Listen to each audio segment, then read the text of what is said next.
ասեմ։ Բարև ձեզ, ես Արկադիա Անդրանիկի Զարգարյանն եմ։ Սկսում եմ իմ հաջորդ խոսակցությունը ձեր հետ, բոլորի թարգումը ընդունում եմ եւ խոստանում եմ հետաքրքիր տվյալներ ներկայացնեմ ձեզ։ Իմ բոլոր ներկայացրած ծրագրերը, առաջարկությունները միմիայն հանրային են, անձնական ոչինչ չկա, միայն անձնականն այն է, որ եթե ես կարողանում եմ իրականացնել, դա հոգեբանական մեծ արժեք է իմ համար, իմ ընտանիքի եւ բոլորի համար։ Ես նախկին հաղորդումներով ներկայացրել եմ իմ մանկությունը 2 տարեկանից մինչև 75 տարեկանը, չեմ ուզում կրկնություն դառնալ դա։ Կարող եք հետևել եւ նաեւ հաղթանակի 80-ամյակի կապակցությամբ ներկայացրել եմ իմ հայրիկի սխրանքները, որը գրվել է թերթերում։ Գրվել, մեծարվել է եւ ինքը վերադարձել է տուն շատ վատ վիճակում, վիրավոր վիճակում, սակայն շարունակել է իր ընկերությունը, շարունակել է լինել հասարակության լիարժեք անդամ եւ ծառայել է ժողովրդին։ Հարգելի հետևորդներ, ես այնքան ծրագրեր ունեմ, այնքան հաշվարկներ, այնքան խորհուրդներ, որ չգիտեմ որտեղից սկսեմ, բայց ամենակարևորներից կարևորը եղել է 2 բան։ Երկուսը հայրիկիս արխիվը գտնելը, նաև Սևանա լճի մտահոգությունները։ Դուք կարող եք ասել, դու Տավուշեցի, ինչն է ձեզ դրդել, որ Սևանա լճի վերաբերյալ այդքան մտահոգվել եք։ Իհարկե կասեմ, թե ինչքան եմ մտահոգվել,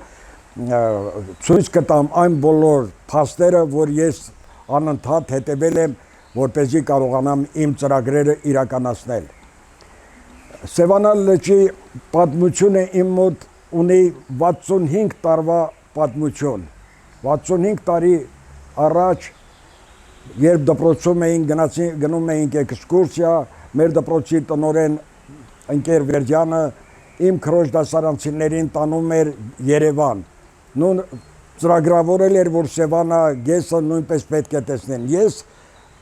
խնդրեցի վարորդին, որը իմ հորեղբոր տղան էր, ավտոբուսի վարորդն էր, համաձայնեց, որ ես էլ պետք է գնամ։ Վերջապես գնացինք,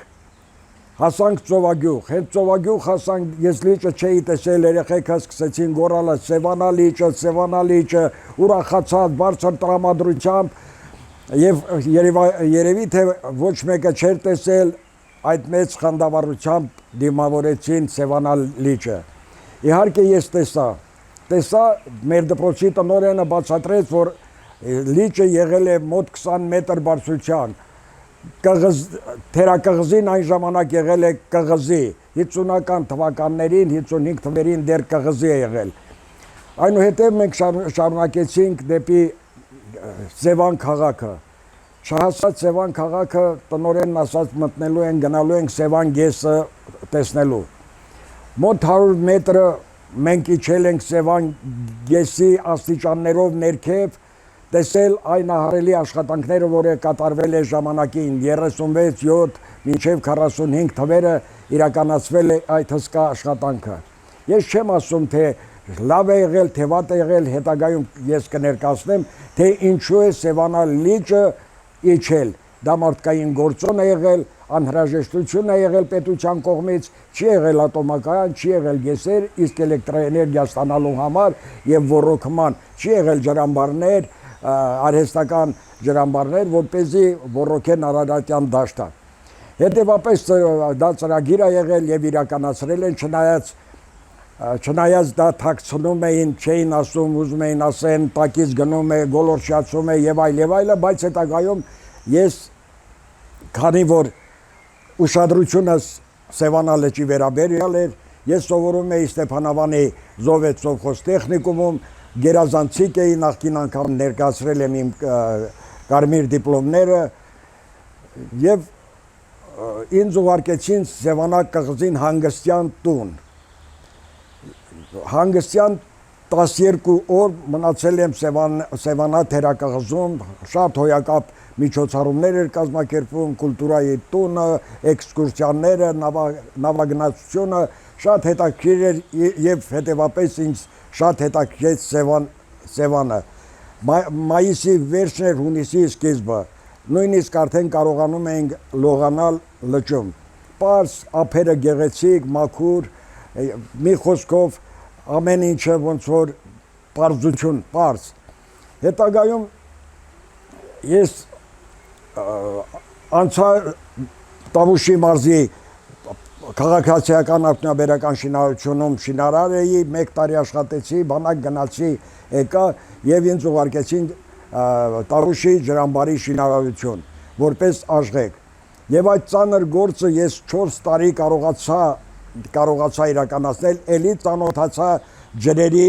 անցուդարձի հետ, ոնց որ ասած ջուրը ինչ է անում, ինչ հզորություն ունի եւ ոնց կարելի է օգտագործել։ Գամ Սևանա լճին։ Շինարարությունում դեռ արդեն Տավուշի ջրամբարը արդեն ավարտին էինք հասցրել, Խնձորուտի ջրամբարը վերակառուցում էի եւ ինձ ուղարկեցին վերապատրաստման կուրսեր, հիդրոինժեներ, որպես հիդրոինժեներ։ Ես 2 ամիս այնտեղ սովորել եմ, շատ լավ դասախոս ունեինք, Հակոբյան ազգանունով, եթե իրեն սերունդը կա, թող լսի, իմանա, որ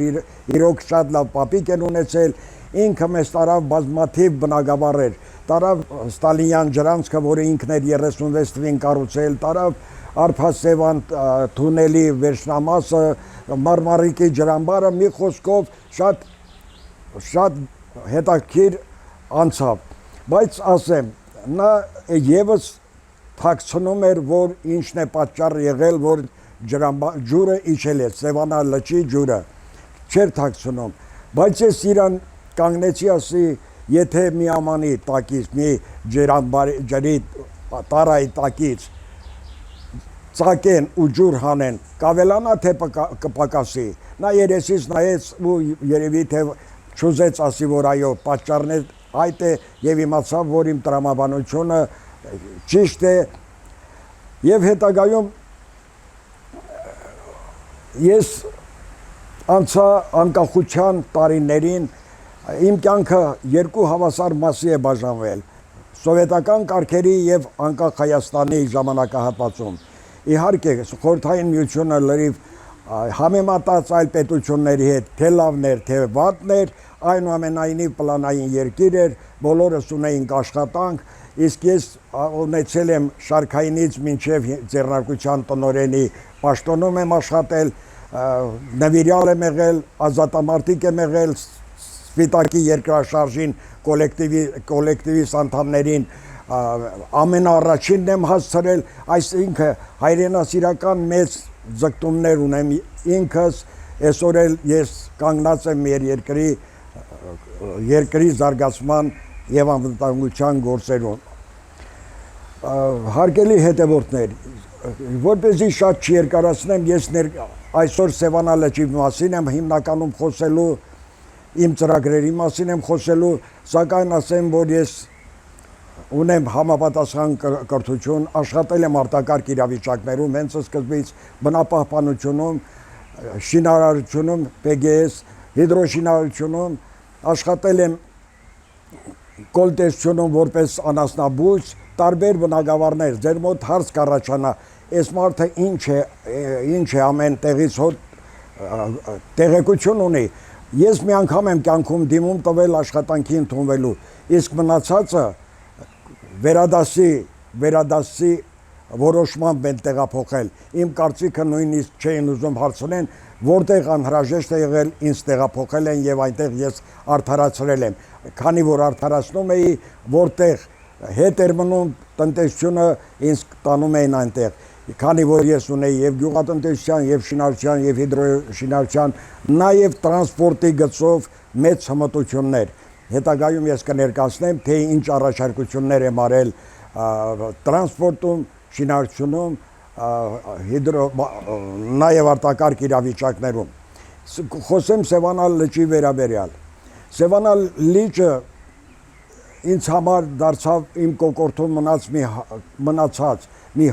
կարևոր հարց ես բոլոր դեպքերում սկսեցի նախարարություններին ազգային ժողովին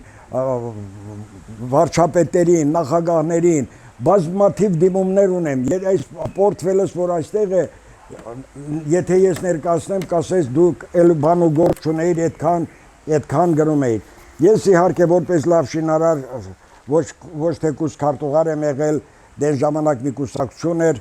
նաև պլենումի անդամ, որը վկայում է իմ լավ աշխատանքը շինարարությունում։ Ես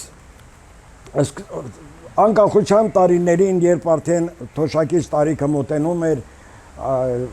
կատարել եմ այդ ընթացքում ամեն տեսակ աշխատանքներ, անկախության մութ ու ցուրտ տարիներին, անասուն եմ պահել, մեքենա եմ վարել, եղել եմ երթուղում վարորդ եւ իմ ընտանիքը պահելու համար։ Այդ արել եմ այն ինչ որ անհրաժեշտ է եղել։ Ուրեմն այստեղ նախկին ղեկավարներին Սևանա լճի ծրագրերը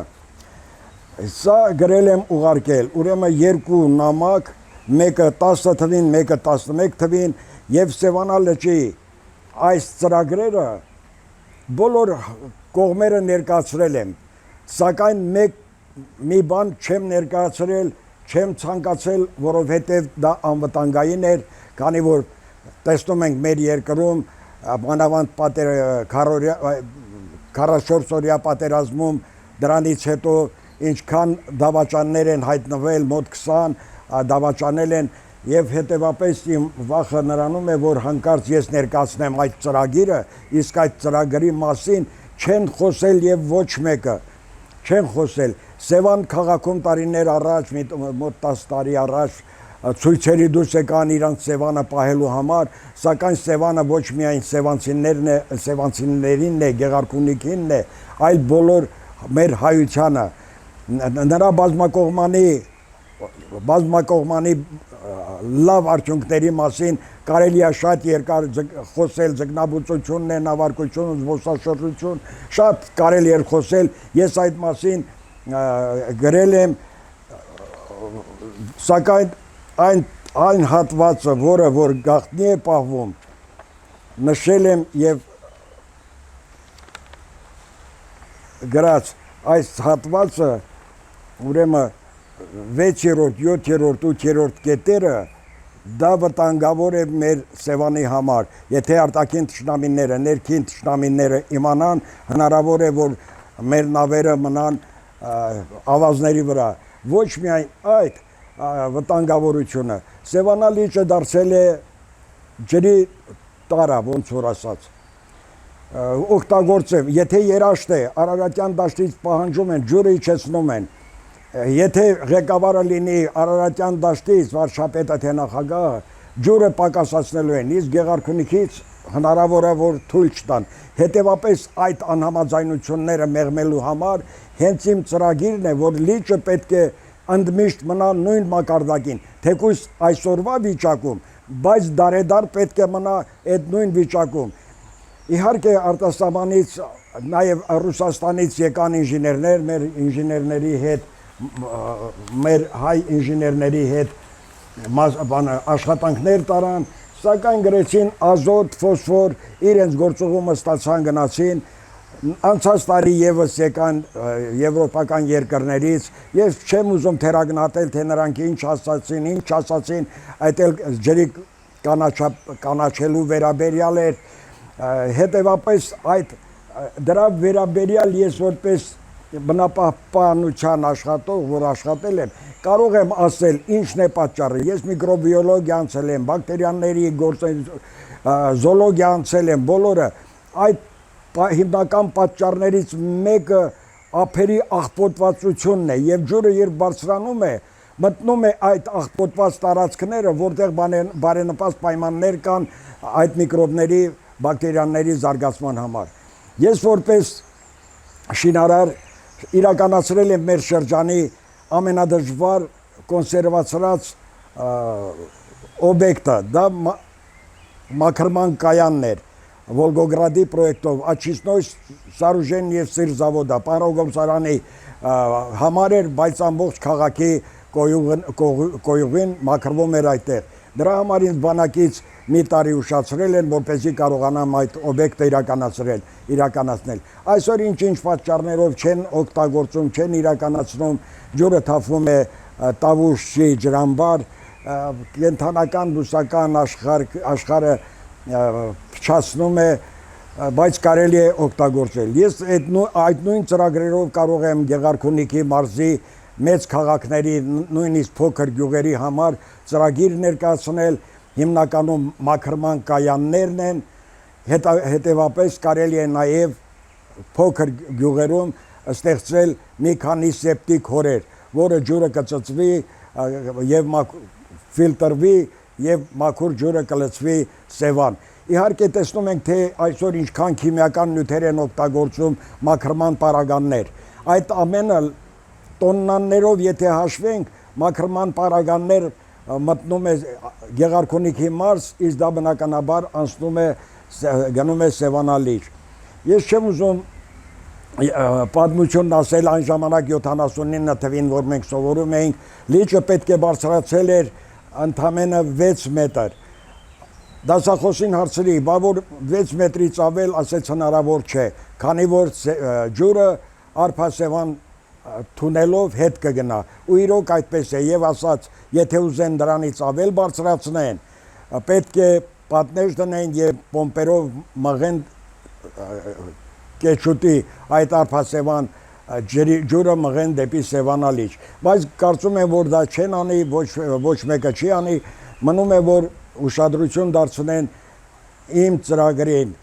Ես ասում եմ, դա բարդ գործ չէ, բայց աշխատատար։ Հետևապես, քանի որ Սևան գեսում ես լսեցի, որ իտալացիները ունեն սարքեր, որը կարգավորում է ջուրը, ես կառաջարկեմ Սևանա լճի այդ նախագծերը կազմեն իտալացիները,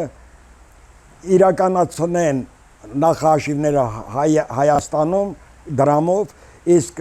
ռուս մասնագետների միջոցով իրականացնեն այդ իմ ծրագիրը իրականացնեն, որովհետև ես մի առիթով եղել եմ Ուլյանովսկում մի 10 օրով եւ այնտեղ ծանոթացա ջրային ինժեներների հետ եւ ինձ հետաքրքրեց ինչպես է այդ ջրի տակ հիմքերը ստեղծում, որ մեքենաները մոտորապես 3-4 կիլոմետր գնում են, ոնց են իրականացնում։ Նա պատմեց, իհարկե մի քիչ հասկացա, մի քիչ չհասկացա, ասում էր իջեցնում են մի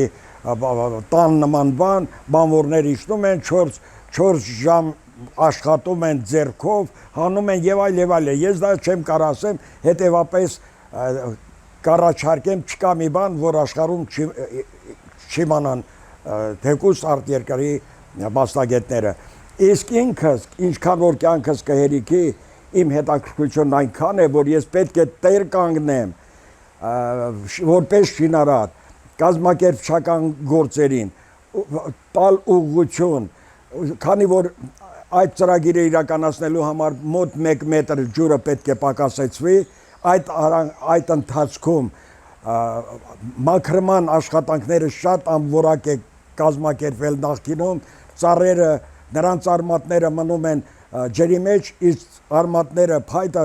մոտ 300 տարի մնում է առանց փչանալու ջրի մեջ, իսկ լողորտները լողանալուց արմատները, կնգնիվոտները եւ անվտանգության տեսակետից ել չեմ ուզում այդ մասին խոսել, ուրեմն պետք է շատ լավ մաքրվեր։ Ես տարիներ առաջ ներկայացրի, ասացի 1.5 տարում կարելի է իրականացնել, թույլ տալ, որ շրջակա միջավայրի բոլոր բնակիչները օգտվեն, հանեն այն ծառերը, որը ջրի տակ են գնելու, թե ձեռքով, թե տրակտորով, թե էքսկավատորով, իսկ բերեցին լցրին եւ լոդկա էքսկավատորով ջրի վրա սկսեցին, ոնց որ չգիտես ինչ, ոնց որ ասած մի գիժը մի քար 20,000 խլոք չի կարողանում իրականացնել։ Հետևապես իմ ծրագրի մեջ մտնում է 1 մետր մոտավորապես, չեմ ասում ավելի ստույգ 50 սանտիմետրից 1 մետր, իսկ ներկայդրությունից միմիայն 50 սանտիմետր ավել եւ ոչ ավել, քանի որ Հայաստանը սակավահող երկիր է, իսկ այդտեղ կան նոր գյուղեր, Նորապատ գյուղը, որը ստեղծվել է ջրի հետ գնալուց հետո հացաբուծական, սերմնաբուծական տնտեսություններ տարիներ առաջ, մի խոսքով օգտվում են մարդիկ այդ տարածքներից, իրենց տորֆից են օգտվում եւ այլ, չեմ ուզում շատ երկարացնեմ, սևանցիները կիմանան թե ինչից են այդտեղ օգտվում։ Ձկնաբուծությունը մոտ 20 ավել ձկնատեսակներ կան, որը նյութական բարիքներ է ժողովրդի համար։ Հիմա ես ներկայացնեմ, սա իմ ծրագիրն է, որ Սերժ Սարգսյանի ժամանակվանից մոտ 10 դիմում, 8 դիմում եմ տվել, արդյունքը չեմ տեսել, ներկայումս էլ դիմումներ եմ տալիս եւ ամենակարևորը դիմումներս Նիկոլ Փաշինյանին 19 դիմում, այլ գործերի գծով, իհարկե որոշ բաներ հաշվի են առել գյուղատնտեսության, էկոնոմիկայի նախարարությունում իմ առաջարկությունները որոշ չափով ընդունվել են, բայց ես դեռ չեմ բավարարվում այդքանով։ Պետք է նաև մեր վարչապետը իրեն աշխատակազմին հանձնարարություն տա, այստեղ նամակների բաժնից Ալեքսանդր Ղազարյանն է բոլոր դիմումները ընդունել եւ հասցեագրել այս ու այն կողմ։ Ես շատ վիրավորված եմ, որ Սևանալեչի վերաբերյալ գրում եմ, Երևանի քաղաքապետարանից կանչում են, թե արի բնապահպանությունից, ասում եմ ինչա, տեսնում եմ Սևանալ լճի մասին գրել եմ, Երևանի բնապահպանություն են ուղարկել, ուղղակի խնդրում եմ, որ բոլորը աչալուրջ լինեն, բարձր աշխատավարձ են ստանում, ապահովված են, մեր սահմանամերձ գյուղերի ու մեր բնակիչների ու թոշակառուների նման չեն, ինքս ստանում եմ 52,000 դրամ թոշակ եւ այսքան գրությունների, նամակների եւ այցելությունների վրա ծախսում եմ իմ թոշակի մինիմում 30%-ը սիրտս կրակին գցելով գնում հասնում եմ Երևան ներկայացնում։ Շատերը կարող են ասել, այս մարդը էլ բան ու գործ չունի, ես ինչ անում։ Եվ ոչ, ես հմտություններ ունեմ, ձեռքի աշխատանքներ եմ կատարում, տնային բոլոր գործերը ես ինքս եմ կատարում դեռ 6-7 տարեկան, 8 տարեկանից ձեռքի շնորհք եմ ունեցել նախքին հաղորդման մեջ ներկայացրել եմ, ես եմ երկու իմ մեքենայով գիշեր ցերեկ աշխատել եմ, ապրանք բանջարեղենի առևտուր են կարել, ուղևորափոխադրում, երեխաներին էքսկուրսիա, երկու մեքենայով, այս մեքենան տանում են թե կտրատեն, վերցրել տարել եմ իմ ձեռքով, սարքել, այսօր նայում են բոլորը եւ հիանում եւ զարմանում, որ այդ մեքենան ոնց է ոտքի կանգնել։ Այսքանը ոչ թե ես ինքնագովես եմ անում, ուզում եմ ասել, որ այո, ես շատ գործեր ունեմ, բայց Սևանալ լիճը իմ բկում է եւ կխնդրեի, իսկ անցած տարի օգոստոսի 2-ին երբ վարչապետ Նիկոլ Փաշինյանը եկավ իրեն աշխատակազմով, մարզպետի Գնել Սանոսյանի հետ, ես կարողացա ընդամենը 30 վայրկյան ներկայացնել, որ ես ուզում եմ Սևանալ լիճը այսպես լինի, ասացի դուք ասում եք ջրի տարա չի, բայց ջրի տարայի է վերածում, կարելի է այս բանն անել, ասաց շատ բարդ բան ես ասում, իհարկե շատ բարդ չէ, ոնց որ մի 10 կիլոմետր ասֆալտ բետոնյա ճանապարհի փոխարեն կարելի է իրականացնել, նաև գեղարքունիքցիների դրամահավաք հավաքել եւ իրականացնել եւ լիճը կմնա ընդմիշտ եւ ոչ մեկի չի խանգարվի, մոտ 2500-2800 շինություն կա, դրանց մի մասը ընկնում է ջրի տակ, ես տեսնում եմ այն մարդկանց օբյեկտները, որը ջրից շատ մոտ է եւ նրանք չեն թողելու, որ ջուրը բարձրանա։ Անուններ չեմ ուզում տամ, ես կներկայացնեմ մենակ Գեղարքունիքի մարզի պաշտոնյաներին, որոնց ես դիմել եմ 5 պաշտոնյայի միանգամից։ Ուրեմն ես ասեմ, որ 5 պաշտոնյա, լավ, դա իմ մոտեսա կգտնեմ, կասեմ, ուրեմն Գնել Սանոսյան, Թագուհի Թովմասյան, Վարազդատ Կարապետյան, Իշխան Սաղաթելյան եւ Գեղարքունիքի մարզպետ Կարեն Սարգսյան։ Դրանց միանգամից դիմում եմ գրել։ Թագուհի Թոմասյանը հրավերել է զրույցի, բայց այդ գաղտնիքը չեմ ասել անվտանգության տեսակետից։ Կարեն Սարգսյանը հրավիրել է հանդիպման, բայց քանի որ ձմեռ էր, ես էլ մի քիչ առողջական վիճակս ոչ թե վատն էր, տրանսպորտը հուսալի չէր, որ ես կարողանամ գնամ, բայց հանդիպեմ, քանի որ այն պաշտոնյաները շատ մեծ ուշադրություն չդարձրին, ես խոստանում եմ, որ Կարեն Սարգսյանին եւս կհանդիպեմ, միգուցե ինքը կառավարություն ներկայացնի եւ այդ ծրագիրը կյանքի կոչվի։ Մի խոսքով Գեղարքունիքի մարզի պաշտոնյաներին եմ դիմել նպատակից հասնելու նպատակը իրականություն դարձնելու կապակցությամբ։ Ստեղ ունեմ շատ առաջարկություններ Երևան քաղաքի տրանսպորտ, շնորհակալ եմ Երևան քաղաքի տրանսպորտի նախկին վարչության պետերին, ներկան էլ հրավիրել է Վազգեն Սարգսյանը, որ պետք է հանդիպեմ, սակայն դժվարություն է ինձ համար, գնում եմ Երևան, չեմ կարողանում հանդիպել, իսկ իրենք գրել են, որ համեցեք, կընդառաջենք, տրանսպորտ կհատկացնենք եւ նոր տրանսպորտի համար նոր գիծ կհատկացնենք, որ հանրային տրանսպորտ անխոչնդոտ գնա։ Դրա համար ինձ հրավիրել են, սակայն ասում են գրի ուղարկի։ Գրած ուղարկած ունեմ ճանապարհային ոստիկանության Կոստանտին Կոստանյանին, իմիշայլոց ասեմ, ճանապարհային ոստիկանությունից այնքան եմ շնորհակալ, թե նախկին պետերը, թե ներկանները, բոլորը սրտաբաց ընդունում են, լսում են իմ առաջարկությունները, չեն ասում քո ինչ գործն է, եւ ես շատ ուրախ եմ այդ կապակցությամբ։ Այնտեղ կա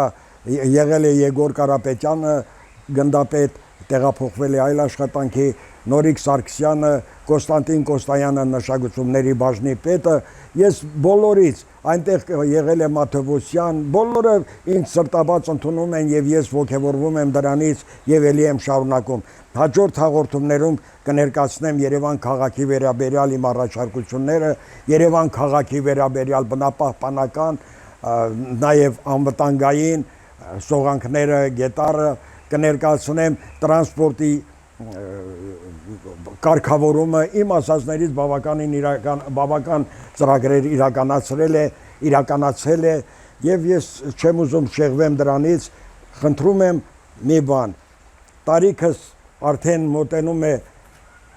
արևնամուտին, բայց ես չեմ հիասթափվում, աշխատում եմ ինչքան էլ որ լավ չլինեմ, հիվանդ լինեմ, վեր կենամ եւ գնամ Երևանը իմ առաջարկությունները ներկայացնելու։ Այստեղ իհարկե սրտացավությունս լճի նկատմամբ գրել եմ, այսինքն որ իմանամ, մեծ ծրագրեր են, չեն գալի ոչ մի լրագրող, ոչ մեկին կարծես թե չի հետաքրքրում, մանավանդ նրանք, ով բարձր աշխատավարձ են ստանում ի պարգևաճար եւ գործուղման ծախսեր, կարծես թե նրանք մեզ հետ կապ չունեն, ոչ մեկը շրջան չի գալիս, ոչ մեկը չի զրուցում մարդկանց հետ, մենք ունենք տաղանդավոր մարդիկ, թե արհեստավորներ, թե գիտակից մարդիկ, մեր Շամշադինի շրջանը եղել է գիտության օրորան, մեր ուսուցիչները, մեր աշխատողները պատահական չեն եղել են պահանջկոտ, դաստիարակչական, նվիրյալ եւ ուզում եմ դա արմատավորվի մեր սերնդի մոտ, իսկ եթե առիթ լինի, ես ասեմ, իմ հեռախոսի համարն է 094 000 365, այսինքն 30 եւ տարվա օրերը, եթե կհիշեք, խնդրում եմ, զանգահարեցեք այս բոլորի ուղղությամբ, ես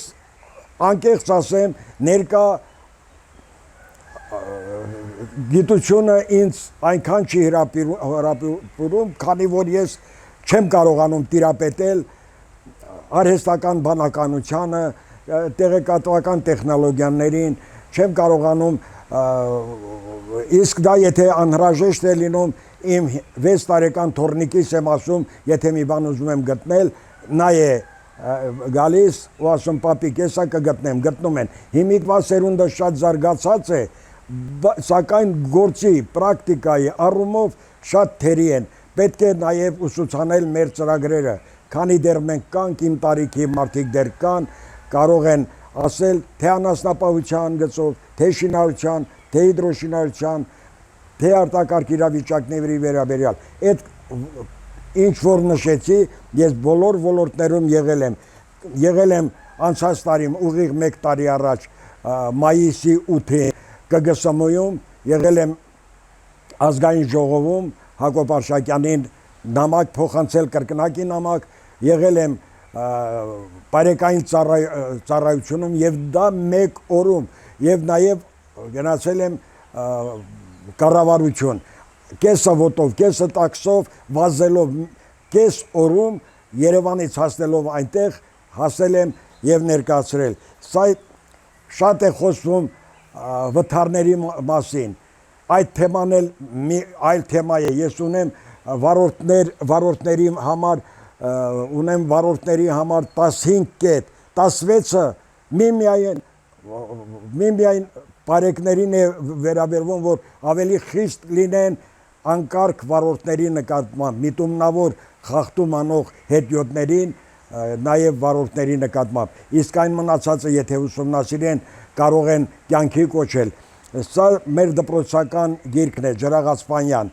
շատ պարզ գրած մանրազնին, որ ես ներկայացրել եմ Տիկին Սվաջանին, տեղակալին, դիմում էի գրել, իմ դիմումները ներքին գործերի նախարարություն Հակոբ Արշակյանին, Նորիկ Սարգսյանին եւ 4 հոգու նույն մանի վրա, թղթի վրա նույն դիմումով նշել եմ։ Իհարկե սա եւս պետք է կյանքի կոչվի, ես հետագայում սրա մասին առանձին կներկայացնեմ Երևան քաղաքի համար ինչ առաջարկություններ եմ արել եւ շատ չերկարացնեմ ձեր ժամանակը չչարաշահեմ, ասեմ որ այո, ես դժգոհ չեմ եղած արդյունքներից, մանավանդ որ արձագանքում են, իսկ նա ով չի արձագանքում, ես կրկին անգամ նորից դիմում եմ մի քիչ էլ զայրացած, այսինքն զայրանալը որն է, պահանջում եմ, որ ուշադիր լինեն։ Այստեղ Հակոբ Արշակյան 2 անգամ գրել եմ, ոչ մի պատասխան, իսկ ինքը ասում էր պետք է տարեց մասնագետներին հարգենք ու ուշադրություն լսենք նրանց խոսքը։ Վահե Ղազարյան, Ժաննա Անդրեասյան, ոստիկանության պետ Նորիկ Սարգսյան, սա ուղարկել եմ, ճանապարհային ոստիկանությունը լիարժեք ինձ լսում է եւ ուզում եմ ասել, որ ես դժգոհ չեմ այն իմաստով, որ իմ դիմումները գրանցվել է մի րոպե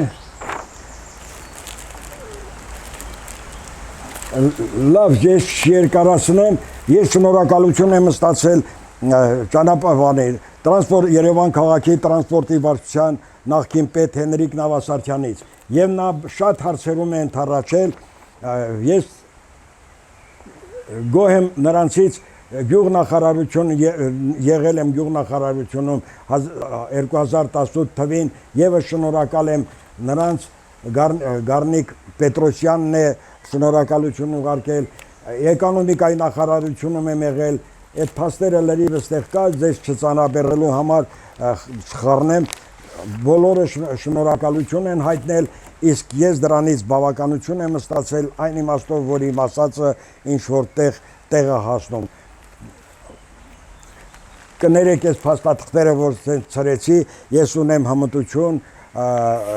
նաև կարող եմ իմ ասելով ամբողջ քաղաքում շրջանաձև երթևեկությունը իրականություն է դարձել, որ առավելություն է միայն մեր Բերդում եւ Վարդենիսում չկա, դրա համար քավոս է ստեղծվում վարորդների մոտ։ Իսկ Լամբադա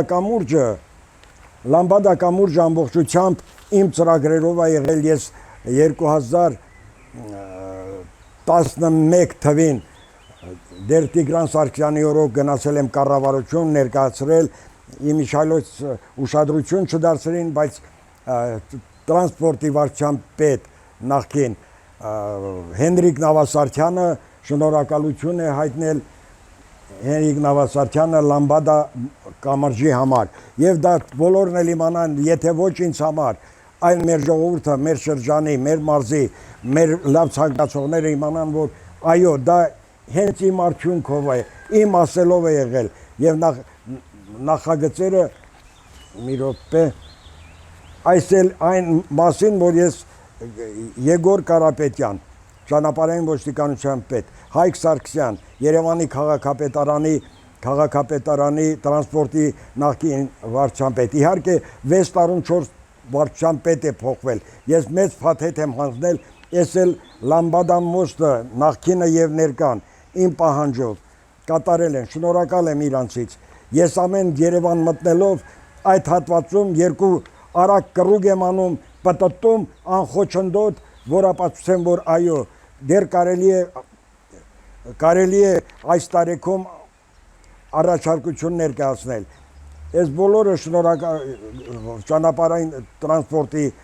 վարչության պետ Գալստյան, Հայկ Սարգսյան, շնորհակալություններն են, էլի Հայկ Հենրիկ Նավասարդյան, այլ կապակցությամբ Գառնիկ Պետրոսյան, մեր շրջանի փեսա, տելևիզոր սարքող Գևոյի քրոջ ամուսինն է, չնայած դրա քննարկել են մեծ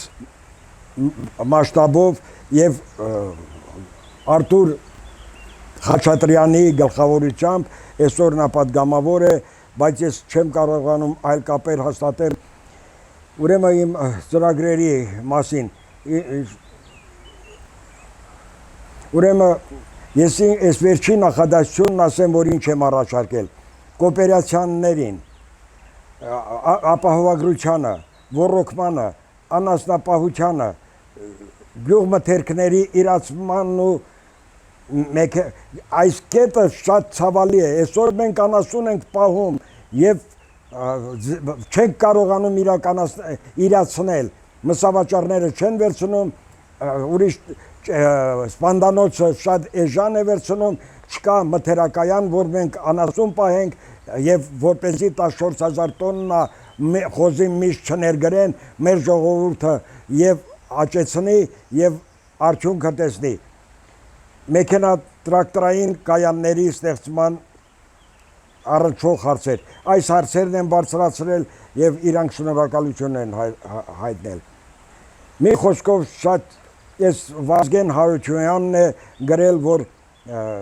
պատրաստական ենք մշտապես քննարկելու ձեր առաջարկությունները։ Երկու առաջարկություն վերջերս ուղարկել եմ, երկուսի պատասխանները ստացել եմ, ուղղակի մի կողմից նյութականը չի հերիքում, մի կողմից չեմ կարող, քանի որ տներում խոզեր ու ճագարներ են պահում, չեմ կարողանում թողնել երկար մնալու խնդիր էլ կա Երևանում, սակայն ես բոլորը կհաղթահարեմ, եթե իրոք իմ ասածները ընդունելի դառնա։ Շնորհակալություն եմ հայտնում ձեզ բոլորիդ, ցանկանում եմ բոլորիդ նվիրյալներ լինեք։ Ես վերջին անգամ լսեցի, որ Հայաստանում կա 300,000 նվիրյալ, սակայն ես չեմ կարող համեմատվել այն նվիրյալներին, իհարկե կարելի է ողջունել, եթե մի ծառ են ջրում կամ մի ծառ են տնկում, էդ էլ նվիրյալ է, բայց իմը խոշոր ծրագրեր են, որը պետք է անհապաղ իրականացվի, եթե ոչ կմնա թղթի վրա եւ իմ շարժարանքը իզուր կասնի։ Խնդրում եմ, եթե հարցեր լինի, նորից եմ ասում հեռախոսահամարս 094 000 365